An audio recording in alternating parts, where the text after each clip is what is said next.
Welcome back to Que Pasa Nashville. My name is Cristina Allen, and thank you for joining us. We're talking to Nashville Children's Theater, who's doing an amazing show called Tomas and the Library Lady. Matthew, who's Tomas on the show, tell me a little bit more about it. It's Tomas and how he moves to another city and he meets the library. But what is his struggle? So his struggle, throughout the play, he has these dreams where he's in school and his teacher is yelling at him for not being able to understand English, and these dreams are tormenting him, and he is just so terrified of going back to school, despite the fact that he loves to learn and he loves to be in a school environment. He feels such a disconnect because of the language, and it's because of the kindness of this library lady and the friendship that they form, that he's able to discover a love for books and a love for stories, and develop his English skills in the meantime, and go back into the world renewed and confident and able to communicate in a way that he wants. And how do you think that's going to relate to the bilingual children that are coming to see that? I think it's great. I think that there's sort of a universal concept that everybody, I think, can feel of, being scared, of being somewhere new, of not knowing how to do something, of having to learn something new. But I think that within the context of having it be bilingual and having it be an immigrant story and a Latino story, it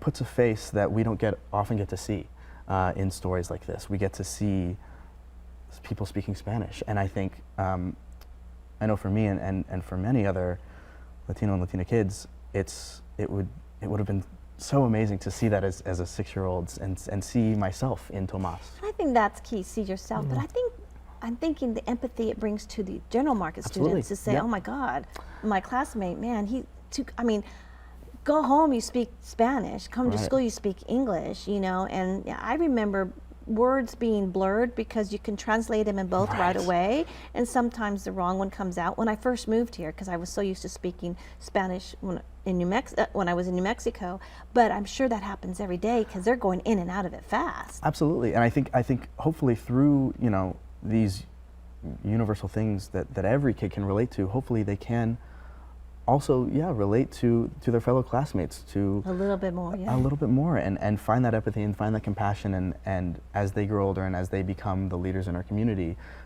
remember that and affect change that can be positive for everyone around them. That's very exciting. So kind of, when is it performing? Well, the show, oh my gosh. I have Saturdays and Sundays, April 25th through May 19th, so which is great timing. And I know you can go to nashvillect.org regarding tickets, but you have tickets like, you have performances, you go out in the community and perform. Well, most of our shows are in our own theater. Okay. Yeah, I mean, occasionally we can arrange a special show if we kind of streamline it, and because we can't bring the whole set. But yeah, for the most part, we're in our own building, which is very helpful. And so, so people can go online and look at tickets, or they can call to purchase tickets 615-252-4675, or visit nashvillect.org for group tickets for daytime, evening time. I'm sure you have it all for the children on weekends, and they all are performed at the Martin Center, which is at the Nashville Children's Theater. Do you think you'll have more shows if this is successful, to be intentional in shows you do?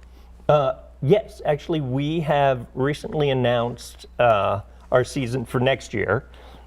And one of the plays next year is based on a book, Return to Sender, which it looks like you might be familiar with. I know, I'm just looking at that. It also has sort of a Latino migrant story where a little boy who on his farm, the farm runs into trouble, and then migrant families come to help, and the children start to learn the value in each other, of course, before the adults do. Of course. Because children are smart. But you have other shows running, on I think until April 7th. I know you have the Very Hungry Caterpillar show. You have, of course, the Library Lady, Tomas and the Library Lady, and then you have your summer camps, which are huge. Oh my gosh. You better find out right away because they're hard to get into. That's really a core thing you do is your summer camps. Tell me a little bit about that. Yeah, our summer camps are amazing, if I can brag on those a little bit. Our education director and actually the entire education department is wholly dedicated The camps are a week long. They're everywhere from age 4 all the way up to age 18. And we have standard ones, but then there are also specialty camps for the older kids about playwriting or some about costume construction. But for the little ones, they will take a fairy tale story or some other type of story and start working on that and exploring it. And then maybe if they're doing Little Red Riding Hood, instead of going to her grandmother's house, the class decides that Little Red wanted to go to Costco. Yeah. So they can be creative. Yes, in that. the teacher sort of lets them lead the path and lets them explore. But they're very difficult to get in, man. They open up, they sell out right away. I've been there, Yeah. waiting for the line of the children. But that is exciting. So, what other shows have you done? Are you starting to build up your repertoire? I am. I grew up in Nashville, but I just moved back at the beginning of last year. So last year I did 2 shows with the Nashville Shakespeare Festival. I did A Midsummer Night's Dream and then Julius Caesar. And I'm actually currently performing in Shakespeare in Love with the Nashville Repertory Theater. Oh.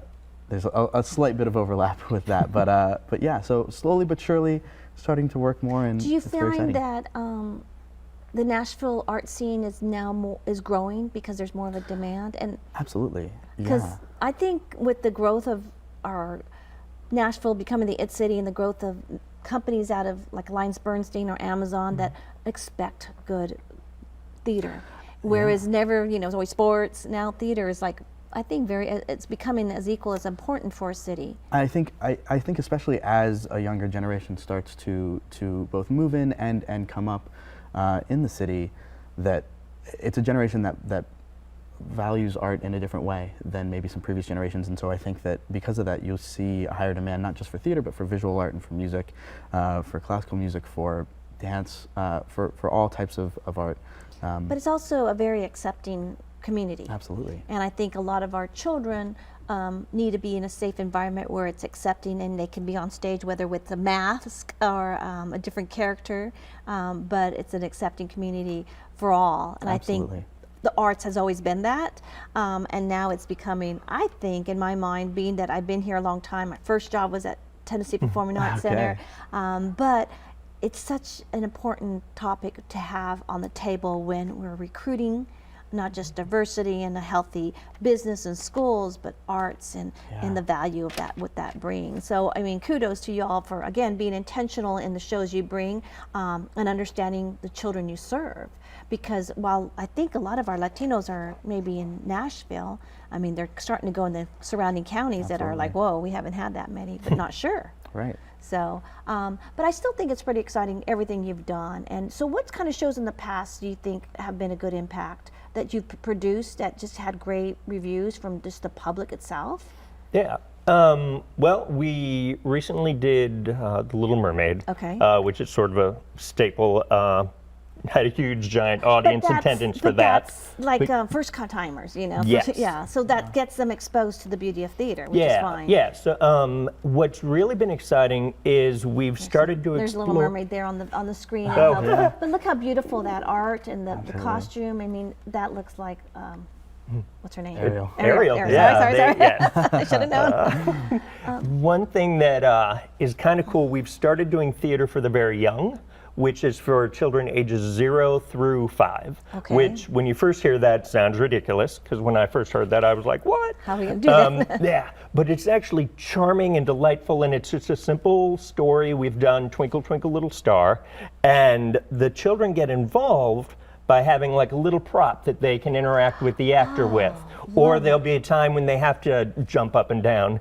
And we have it in a small setting where if the little kid decides he wants to walk over to the corner, that's That'd be fine. safe and No one criticizes. We understand that's how that age works. So it's sort of a safe, comfortable place. And the parents have been super appreciative of providing that setting. So when we talk to school children, are you doing high school stuff, or you just keep letting that be high school and just staying with like middle school and lower? Yeah, most of our audiences for the schools cap out at about 8th or 9th grade. Yeah, middle school. So, Okay, that makes sense. That makes sense.